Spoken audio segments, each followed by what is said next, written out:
What if I told you that hot flashes aren't just hormonal chaos, but divine wake-up calls? Yes, those waves of heat you dread might actually be God's way of drawing you back to His heart and reminding you that this season isn't the end of your purpose. It's the beginning of something sacred. Point 2. Remember the first time it happened, I was standing in front of a room full of people, professional, composed, and confident. Or so I thought. The meeting was going smoothly. I had done this countless times before, presented, led, instructed. I knew my material. I knew how to command a room. But then, in the blink of an eye, something unfamiliar surged through me. It hit me like a tidal wave. A sudden, uncontrollable wave of heat rose from deep in my chest, rushing up to my neck, flooding my face. My skin flushed a fiery crimson, and before I could even process what was happening, beads of sweat began to gather along my hairline. I could feel the trickle down my spine. My blouse clung uncomfortably to my back. My heart pounded as if I had just sprinted up 10 flights of stairs. I stood frozen, blinking, smiling nervously, trying desperately to finish my sentence. But inside, panic was spiraling. My mind scrambled for words. My hands trembled slightly. And for the first time in a long time, I felt truly, deeply exposed, confused, vulnerable, alone. That moment left a mark, not just physically, but emotionally. Because it wasn't just a hot flash. It was the first time I questioned, what is happening to me? If you've ever had a moment like that, sister, I want you to hear this clearly. You are not weak, you are not broken, you are not the only one. In fact, research tells us that up to 85% of women experience hot flashes during the menopausal transition. It is one of the most common, yet deeply misunderstood, symptoms of hormonal change. Clinically, these episodes are known as vasomotor symptoms. The science behind them is clear. As estrogen levels drop, your body's thermostat, specifically a region in the brain called the hypothalamus, begins to malfunction. It misreads your body temperature and mistakenly believes you're overheating. So it responds with an emergency cooling process. Your blood vessels dilate, your heart rate increases, and your sweat glands go into overdrive. From the outside, it's biology, but from the inside, it feels like chaos. You feel hijacked. Like your body is no longer your own. Like your confidence can be undone in 30 seconds by something completely out of your control. And here's what almost nobody talks about. It doesn't just impact your body. It impacts your identity. That was the most shocking part for me. In that boardroom, I didn't just feel discomfort. I felt like I was crumbling in front of the people who once looked up to me. I wasn't put together anymore. I was suddenly unpredictable, fragile. At least, that's how it felt. And in the middle of that moment, a quiet voice whispered in the back of my mind, what if they see you differently now? What if you're not enough anymore? It was subtle, but sharp. A dagger to my sense of self-worth. That's when I began to realize this journey wasn't just about physical symptoms. It was about much more. For many of us, hot flashes become spiritual alarms, unwelcome, but sacred disruptions that signal something deep is shifting within us, not just in our hormones, but in our identity, because for years, maybe even decades, our sense of worth was tied to a season of productivity. We were defined by what we could do, how well we could lead, provide, nurture, organize, solve, multitask, serve. Whether it was in the boardroom, the kitchen, the classroom, or the church. Our lives had rhythm and purpose because we were building something, caring for someone, managing everything. And now, that rhythm is changing, that energy is shifting, and it can feel like parts of us are slipping away. But friend, I want to speak directly to that fear. You are not disappearing, you are being transformed. Yes, your body is changing. Yes, it can feel unpredictable, overwhelming, even scary at times, but God is not finished with you. He is refining you. He is stripping away the parts of your identity that were never meant to be the source of your worth, and drawing you closer to the truth of who you are in Him. This fire you're walking through, it's not the end. It's an invitation. An invitation to rediscover your value beyond your roles. To root your identity not in performance, but in presence, not in how composed you appear, but in how deeply you are loved by your Creator, even in the messiness of this transition. Menopause is not a curse. It is not a loss of femininity or relevance. It is not the undoing of your purpose. It is a holy threshold. A bridge between who you were and who you are becoming. It is a tender, vulnerable, often uncomfortable space, but it is also sacred. Because God does some of His most transformative work not on the mountaintop, but in the wilderness. Not in ease, But in surrender.so, the next time that heat rises, when the sweat catches you off guard, when the voice of shame tries to whisper, "You're not enough anymore," remember this: you are still God's masterpiece, you are still powerful, you are still called, and no flush of heat, no racing heart, no single drop of sweat can take that away. God is not afraid of your symptoms. He's not disappointed by your fragility. He is with you, and He is using this moment, not to punish you, but to awaken you. You're not alone. You're seen. You're held, and you're being made new. Sister, you are not losing yourself. You are being refined. This heat you're feeling? It's not just your body trying to find balance. It might be your spirit being invited into a deeper alignment with God. God is not surprised by your symptoms. He knit you together in your mother's womb. He understands your body better than any doctor or textbook ever could. Psalm 139 verses 13 to 14. And in this season, He's not turning away. He's leaning in. You see, God doesn't waste fire. In Scripture, fire often symbolizes far more than destruction or discomfort. It represents purification, transformation, and divine presence. It is not just a symbol of trial, but of holy preparation. Think of Moses at the burning bush. The fire didn't consume the bush. It illuminated it. It wasn't a fire of judgment. It was a fire of calling. It was there, barefoot and trembling before that sacred flame, that Moses first heard God's voice calling him into something greater. Or consider the story of Shadrach, Meshach, and Abednego in the book of Daniel. These three men were thrown into a blazing furnace for refusing to bow to a false god. And yet, the fire did not consume them. In fact, something extraordinary happened. They were not alone in the flames. A fourth figure appeared, one who looked like a son of the gods. God didn't remove them from the furnace. He joined them in it. He made the fire a place of encounter, not just endurance. What if, just what if, the fire you're feeling right now isn't a punishment, but a presence? What if it's not a sign of weakness, but a whisper of divine preparation? This heat, this unrest, this discomfort, what if it's holy? What if it's a sacred moment that invites you not to run, not to numb, but to pause, to truly listen, to lean into the heart of God and ask, "Lord, what are you doing in me right now?" Because sister, maybe this isn't just about biology. Maybe it's about becoming. We often treat menopause like a season we need to just get through, as though it's a disruption rather than a transformation. But what if God sees it differently? What if, instead of avoiding it, we accepted His invitation to walk through it with eyes wide open? So instead of pushing the symptoms away, instead of masking the discomfort with business or pretending it doesn't bother you, instead of carrying the shame in silence, as if you have to be strong for everyone else, pause, breathe, let yourself be seen, and then ask this simple but powerful question: Lord, what are you trying to show me in this? That question changed everything for me. Did I stop hiding from the discomfort? I stopped resenting my body. I started meeting God in the moments that felt the most uncontrollable. I began journaling through the flashes, turning each one into a breath prayer, a moment of sacred surrender. Sometimes I wrote one sentence. Sometimes I just breathed a word. I would say, "God, you see me. You made this body. Walk with me through this heat. Don't waste this fire. Use it to awaken me." And slowly, steadily, something sacred began to shift. The shame? It started to lose its grip. The heat? It no longer ruled me. It became a divine signal, a call to pause, to pray, to reflect that I still had the symptoms. The sweat still came. The emotions still surged. But I wasn't alone in it. I had a Savior in the fire with me. He didn't promise to take away the furnace, but He promised His presence in the middle of it, and that made all the difference. That's what I want for you, too. This isn't just about surviving menopause.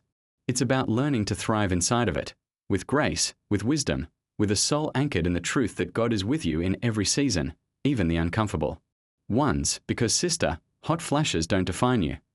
God does, and He calls you beloved, He calls you strong, He calls you chosen, He calls you radiant, even when you're sweating through your favorite blouse, even when you feel invisible in the mirror, even when your mood swings make you question your sanity, even when your old rhythms no longer serve your new body. He's not looking away. He's leaning in. He's doing a new thing in you, and the fire, it's not here to destroy you. It's here to refine you, to melt away what no longer belongs, and to reveal the woman who is emerging in this sacred middle. I wish someone had told me this sooner. I wish someone had warned me that menopause wasn't just about the physical changes. It wasn't just about hot flashes or irregular cycles or sleep loss or mood swings. It was about identity. It was about letting go of who I thought I had to become the woman God is shaping me into now. It was about finding peace in the pause, about trusting that my value doesn't come from my productivity or my body shape or the stage of life I'm in, but from the one who never changes, even when everything in me feels like it is. Menopause is not the end. It's a holy beginning. It's a spiritual threshold, a firewalk into deeper surrender, and if you dare to bring your full self, your symptoms, your fears, your grief, and your hope to the altar of God's presence, He will meet you there, not with shame, but with glory, not with silence, but with direction. So let the fire come. Let it purify. Let it prepare you for the next chapter, because sister, you're not walking through this alone. You are walking with the God who sets bushes ablaze but does not consume. The God who steps into the furnace so that you are never alone. The God who turns heat into healing and discomfort into destiny. Lean in. He's right there in the fire with you. The quiet unraveling. Sister, if you've ever felt like you're losing your grip on your emotions, your thoughts, or even your faith, you are not weak. You're human. And you are deeply loved by God in the middle of it all. I'll never forget sitting in the car one day, unable to stop crying. There was no specific trigger. No major crisis. Just a bone-deep weariness and an overwhelming sense that something inside me was slipping. I didn't recognize myself. The confident woman I had been, the one who led meetings, served others, laughed easily, was buried under layers of sadness, irritability, anxiety, and exhaustion. What I didn't know then, but do now, is that all of this is incredibly common. During perimenopause and menopause, your brain is adjusting to massive hormonal changes, especially in estrogen and progesterone, which influence mood, memory, and even emotional regulation, according to research from a North American menopause society. Up to 50% of women report moderate to severe emotional symptoms, including mood swings, brain fog, irritability, and depressive episodes. Some even experience panic attacks, low self-worth, or a spiritual dryness they can't explain, and that's where it gets even more tender. Because when your emotions spiral, it's not just your mind that suffers, it's your soul. You might start asking yourself questions like, why can't I pull it together? Is something wrong with my faith? Where is God in all this? I want to pause here and speak directly to your heart. Sister, you are not failing God. You are not spiritually broken because you're struggling emotionally.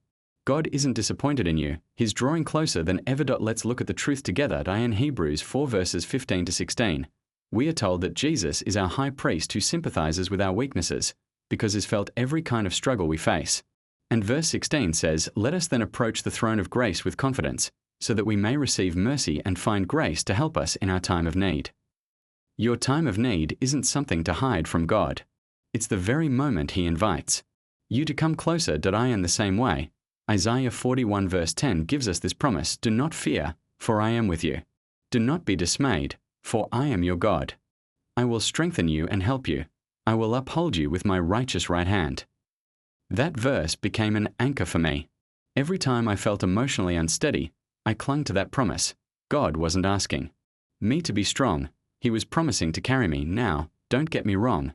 We still need wise, practical support. And as a nurse, I'll tell you clearly, there is no shame in seeking help. Cognitive behavioral therapy, CBT, is one of the most effective non-hormonal treatments for menopausal anxiety and depression. Antidepressants, particularly SSRIs or SNRIs, can offer real relief, especially for women who can't or choose not to take hormone therapy.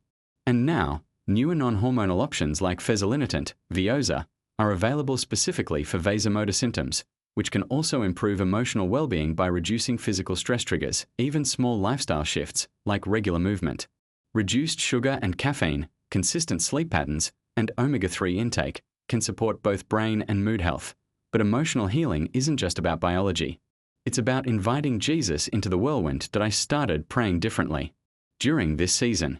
Not just, Lord, fix this, but Lord, help me feel seen in this. Help me not to fear what I feel. Meet me in the fog. Sit with me in the ache. Speak to me through the chaos. And He did. He spoke through worship lyrics that pierced the confusion. Through a friend's text when I couldn't get out of bed. Through journaling when my mind wouldn't stop racing. Through the Psalms, which gave me permission to cry out loud and still be faithful, that I also began learning to extend grace to myself, to recognize that healing doesn't always come in a straight line. That just as a woman's body cycles, so do our emotions. Some days feel clear and steady. Others feel turbulent. Both can be holy. Your emotional instability does not cancel your faith. If anything, it deepens it, because the God we serve doesn't ask for perfection. He asks for honesty, for nearness, for surrender. So if you've been feeling fragile, emotionally exhausted, spiritually numb, or just plain off, I want you to hear me say this. You're still you. You're still beloved. And you are not alone. God is still writing your story. And this chapter, though stormy, may be the one that brings you closest to His heart. Maybe it's the beginning of a holy refinement, a deeper call, a clearer voice, a bolder version of who you already are. Because here's the truth: menopause is not a death sentence for your purpose. It's a divine transition, a sacred bridge between what you've done before and who you are becoming next. For too long, our culture has whispered lies to women in this stage of life. You're past your prime. You're no longer useful. Stay quiet, stay small. But that is not what the Word of God says. Proverbs 31:25 declares she is clothed with strength and dignity. She can laugh at the days to come, not shrink in fear, not grieve her usefulness.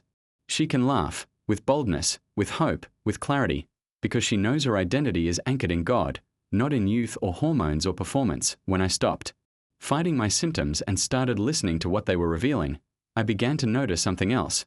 I had more wisdom to offer, more compassion than ever before, more courage to speak truth in love, and more fire, not the kind that made me sweat, but the kind that ignited my spirit. That I started mentoring younger women who were afraid of aging.